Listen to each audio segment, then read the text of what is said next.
1800 multe in 2 giorni in via Colombo a Mestre, la rabbia degli automobilisti, ma sale anche la protesta dei commercianti con la ZTL, i nostri incassi dimezzati, dicono.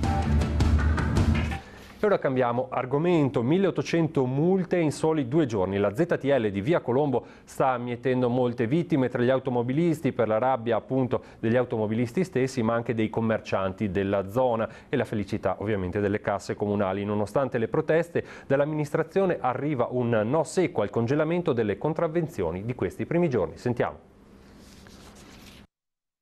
Le regole del codice della strada si rispettano. Abbiamo fatto oltre un mese di preparazione con i cartelli, abbiamo atteso di applicare le sanzioni quando tutta la cartellonistica era installata da oltre una settimana.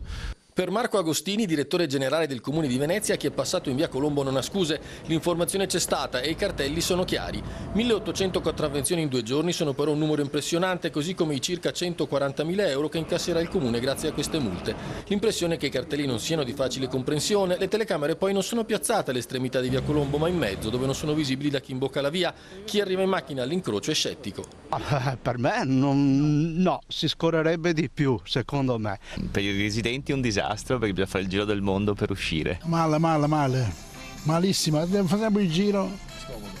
Scomodo, sì. I più seccati sono i commercianti di via Colombo e delle laterali che non hanno ancora ottenuto il permesso di transito.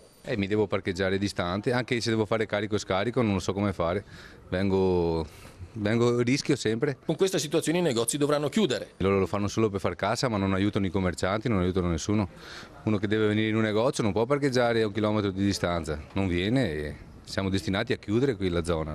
Per i negozianti si vuole convogliare il commercio nelle grandi aree all'esterno del centro. La clientela fa molta fatica ad arrivare al centro di Mestre e ormai c'è un fuggi generale verso i centri commerciali e questo ci penalizza tantissimo, mettendo in crisi aziende anche storiche. Agostini è inflessibile, chi ha preso la multa la dovrà pagare.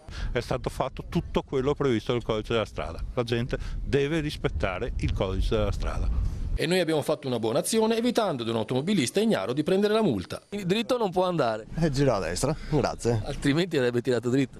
Sì, altrimenti sì, non c'è neanche un'indicazione, niente. Ne abbiamo risparmiato 76 euro di multa. Grazie.